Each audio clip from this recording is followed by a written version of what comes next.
महादेव गुरु को मेरा प्रणाम। आप सभी को मेरा प्रणाम। आज मैं शिव पुराण के विदेश्वर संहिता का 15वां अध्याय पढ़ रही हूँ। इस अध्याय में देश, काल, पात्र और दान का विचार का वर्णन किया गया है।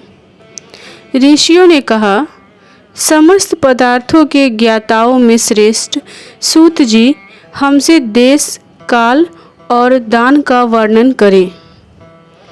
देश का वर्णन। सूत जी बोले, अपने घर में किया देवयज्ञ शुद्ध गृह के फल को देने वाला है।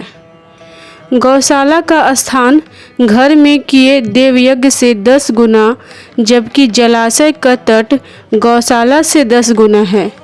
एवं जहाँ तुलसी, बेल और पीपल वृक्ष का मूल हो, वह स्थान जलाशय तट से भी 10 गुना महत्व देने वाला है। देवालय उससे भी अधिक महत्व रखता है। देवालय से 10 गुना महत्व रखता है तीर्थ भूमि का तट। उससे भी श्रेष्ठ है नदी का किनारा, तथा उसका 10 गुना उत्कृष्ट है तीर्थ नदी का तट।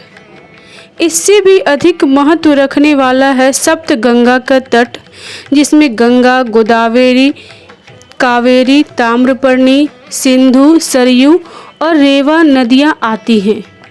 इससे भी 10 गुना अधिक फल समुद्र का तट, और उससे भी 10 गुना अधिक फल पर्वत चोटी पर पूजा करने से होता है। और सबसे अधिक महत्व का स्थान वह होता है जहाँ मन रम जाए। काल का वर्णन। सतयुग में यज्ञ, दान आदि से संपूर्ण फलों की प्राप्ति होती है। त्रेता में तिहाई, द्वापर में आधा, कलयुग में इससे भी कम फल प्राप्त होता है। परंतु शुद्ध हृदय से किया गया पूजन फल देने वाला होता है। इससे 10 गुना फल सूर्य संक्रांति के दिन, उससे 10 गुना अधिक फल तुला और मेष की संक्रांति में, तथा चंद्र ग्रहण में उससे भी 10 गुना फल मिलता है। सूर्य ग्रहण में उससे भी 10 गुना अधिक फल प्राप्त होता है। महापुरुषों के साथ में वह काल करोड़ों सूर्य ग्रहण के समान पावन है, ऐसा ज्ञानी पुरुष मानते हैं। पात्र का वर्णन। तपोनिष्ठ योगी और ज्ञाननिष्ठ योगी पूजा के पात्र होते हैं, क्योंकि ये पापों के नाश के कारण होते हैं। जिस ब्राह्मण ने 24 लाख गायत्री का जाप कर लिया हो, वह भी पूजा का पात्र है। वह संपूर्ण काल और भोग का दाता है। गायत्री के जाप से शुद्ध हुआ ब्राह्मण परम पवित्र है। इसलिए दान, जाप, होम और पूजा सभी कर्मों के लिए वही शुद्ध पात्र है।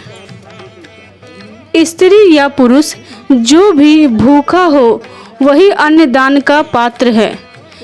जिसे जिस वस्तु की इच्छा हो, उसे वह वस्तु बिना मांगे ही दे दी जाए, तो दाता को उस दान का पूरा फल प्राप्त होता है। याचना करने के बाद दिया गया दान आधा ही फल देता है।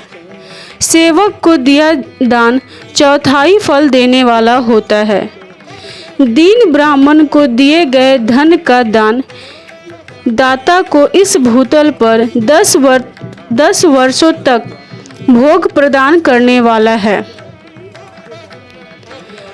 वेद वेता को दान देने पर वह स्वर्ग लोक में देवताओं के वर्ष से 10 वर्षों तक दिव्य भोग देने वाला है। गुरु दक्षिणा में प्राप्त धन शुद्ध द्रव्य कहलाता है। इसका दान संपूर्ण फल देने वाला है। क्षत्रियों को शौर्य से कमाया हुआ, वैश्यों को व्यापार से आया हुआ और शूद्रों को सेवावृत्ति से प्राप्त किया धन उत्तम द्रव्य है। दान का वर्णन। गौ, भूमि, तिल, सुवर्ण, घी, वस्त्र, धान्य, गुड़, चांदी, नमक, कोहरा और कन्या नामक 12 वस्तुओं का दान करना चाहिए। गोदान से सभी पापों का निवारण होता है और पुण्य कर्मों की पुष्टि होती है। भूमि का दान परलोक में आश्रय देने वाला होता है। तिल का दान बल देने वाला तथा मृत्यु का निवारक होता है। सुवर्ण का दान वृद्धिदायक और घी का दान पुष्टिकारक होता है। वस्त्र का दान आयु की वृद्धि करता है। धान्य का दान करने से अन्न और धन की समृद्धि होती है। गुड़ का दान मधुर भोजन की प्राप्ति कराता है।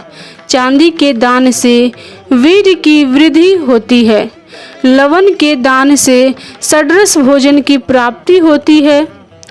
कोहड़ा या कुसमांड के दान को पुष्टिदायक माना जाता है। कन्या का दान आजीवन भोग देने वाला होता है। जिन वस्तुओं से श्रवण आदि इंद्रियों की तृप्ति होती है उनका सदा दान करें।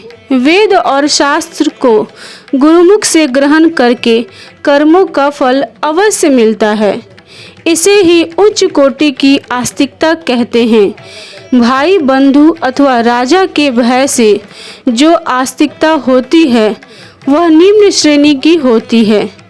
जिस मनुष्य के पास धन का अभाव है वह वाणी और कर्म द्वारा ही पूजन करे। तीर्थ यात्रा और व्रत को शारीरिक पूजन माना जाता है। तपस्या और दान मनुष्य को सदा करने चाहिए। देवताओं की तृप्ति के लिए जो कुछ दान किया जाता है वह सब प्रकार के भोग प्रदान करने वाला है। इससे इस लोक और प्रलोक में उत्तम जन्म और सदा सुलभ होने वाला भोग प्राप्त होता है। ईश्वर को सब कुछ समर्पित करने एवं बुद्धि से यज्ञ व दान करने से मोक्ष की प्राप्ति होती है। इस प्रकार 15वां अध्याय यहाँ समाप्त हो रहा है। आप सभी को मेरा प्रणाम।